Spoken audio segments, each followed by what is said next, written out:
šiemet sulaukėme kaip niekad daug dalyvių. Sulaukėme 47 dalyvių. Kiek jauniausiai dalyviai ir kiek vyriausiai? Kadangi moterų amžiaus kaip ir klausti nelabai gal gražu ar garbinga. Mes kalbinom 14-metę. Taip, jauniausia yra mergina. O vyriausios tiesiog, aš manau, kad seniorų gan nemažas kiekis ir jie garbaus amžiaus sulaukia. Iš kokių miestų sulaukėt, galit pavardyti? Sulaukėme iš Klaipėdos, iš Radviliškio, aišku, iš Baisogalos, iš Kauno, iš Panevėžio. Iš Panevėžio, tarp kitko, atvyko vienintelis mezgimo čempionato dalyvis vyras. Ir jis yra vienas iš dalyvių, kurie dalyvauja nuo pat mezgimo čempionatų pradžios. Mes atvykom iš Visagino pristatyti projektą Europos kultūra kojinių raštai.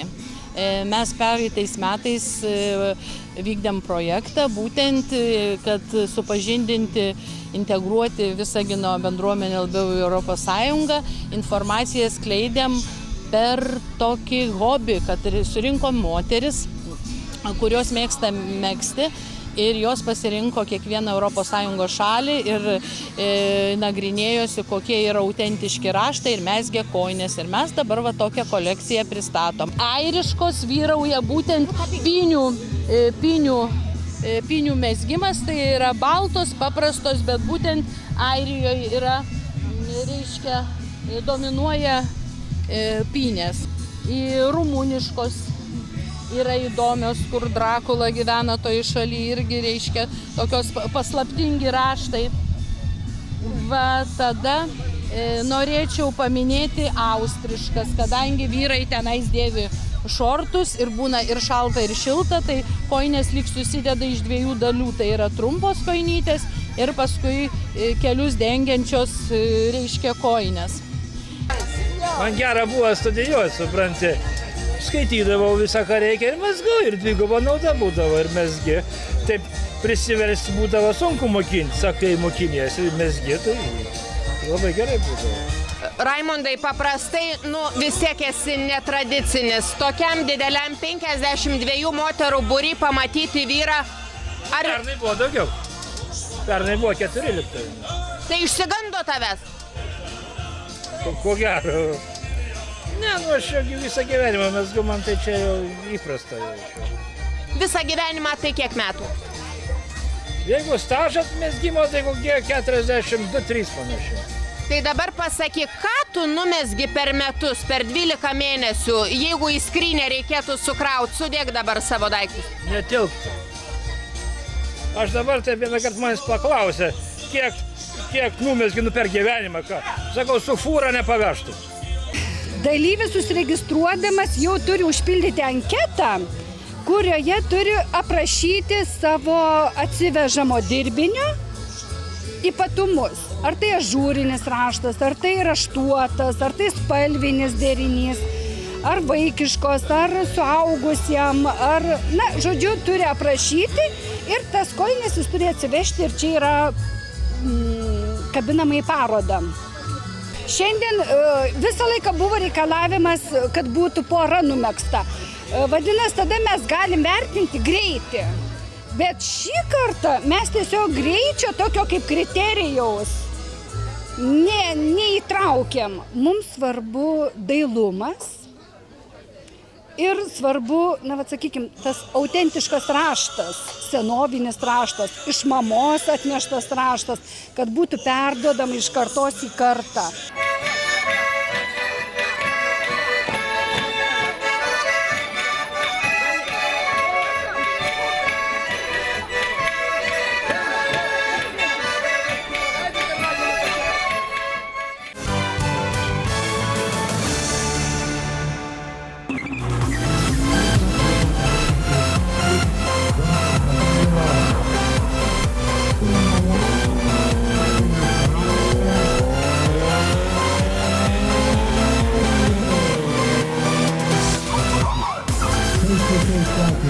Tarptautinių žurnalistų ralį rengėme jau 19 kartą ir šį kartą atvykome į Radviliškio mero Dariaus Brazio kvietimu.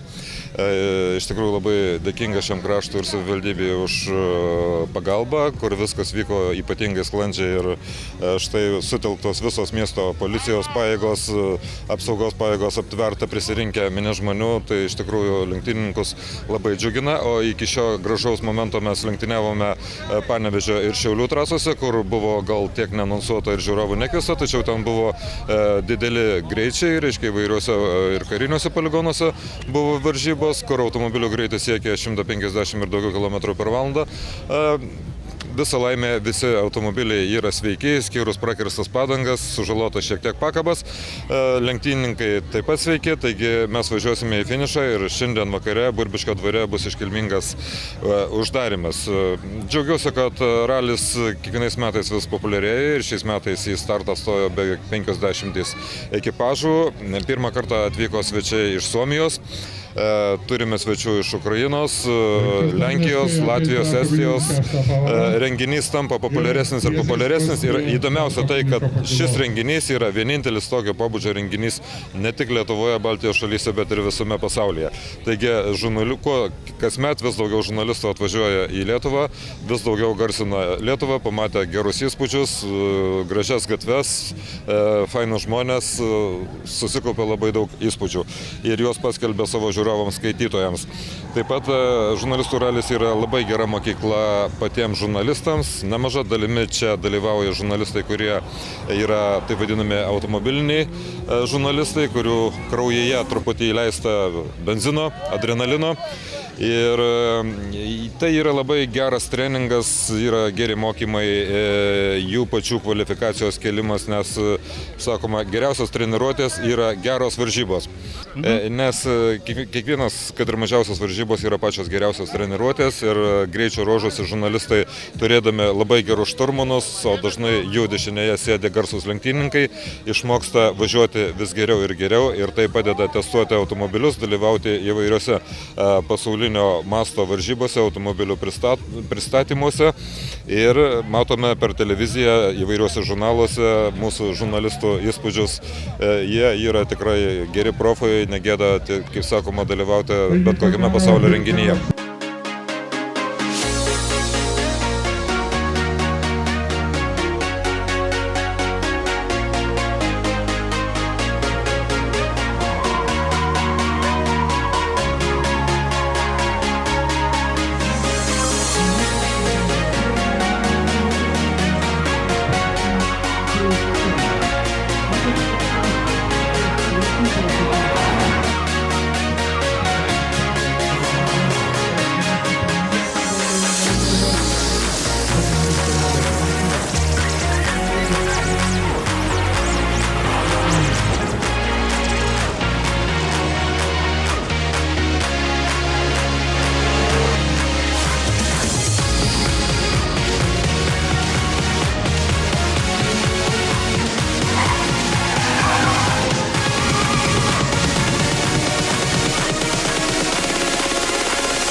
Šitas renginys, kuris vadinasi raliu, yra ko gero vienintelis renginys, kuriame aš tiesiog važiuoju savo malonumui, tai yra turim gerą laiką, nes sportininkai turi sportuoti, žurnalistai turi rašyti, o čia mes kartą per metus susirinkam tiesiog tam, kad patys pasijustumėm tų lenktynininkų kailyje, bet kartuoju, bent jau man tai yra tiesiog geras laiko leidimas.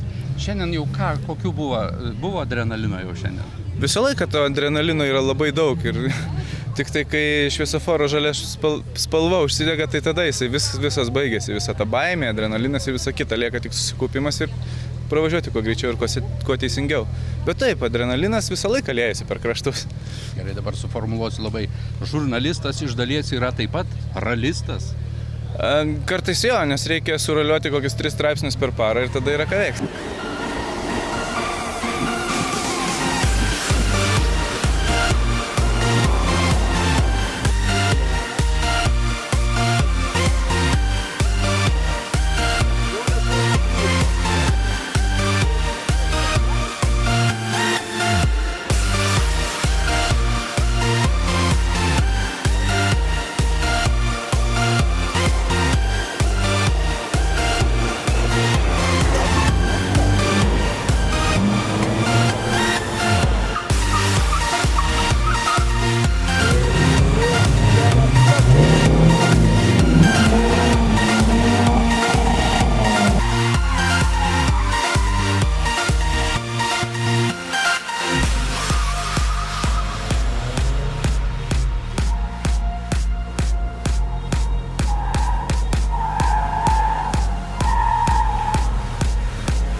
kas? Mes taip galvojam, tik niekam nesakykit. Gal kas nematė. O kaip šiaip vertinat savo važiavimą šiandien? Po vakar galvos neskauda? Ne, po vakar galvos neskauda. Nu kaip vertinam? Kad kokie 37 už mus yra tikrai stipresni. Taip ir vertinam. O kas arčiausiai jūsų? O arčiausiai mūsų va yra Vytautas su Vlada, Tomas Markelevičius. O tokių nelabai žinau iš ten. Nelabai žiūrėjau. Svarbu finišuoti. Svarbu. Sveikiem finišuoti. Automobilis kol kas nepavedė? Kol kas ne. Geras. Suvažiuojam kai su limuzinu. Galim kolegom padangų pavežti. Neprireikė dar? Dar ne, bet žakas dar visą dieną. Perspėsim kolegas. Sėkmės. Ačiū.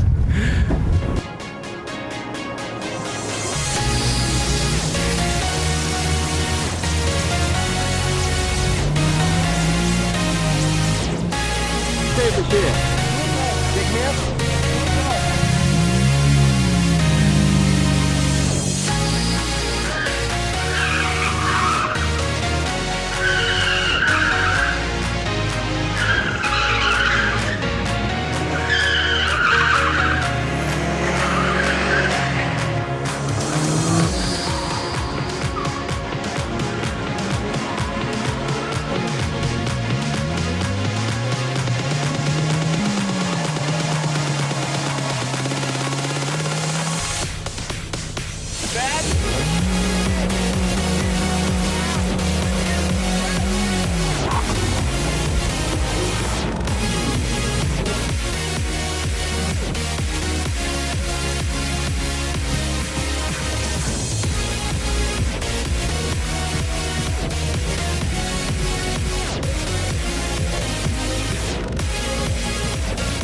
Nu kaip, pasisekė?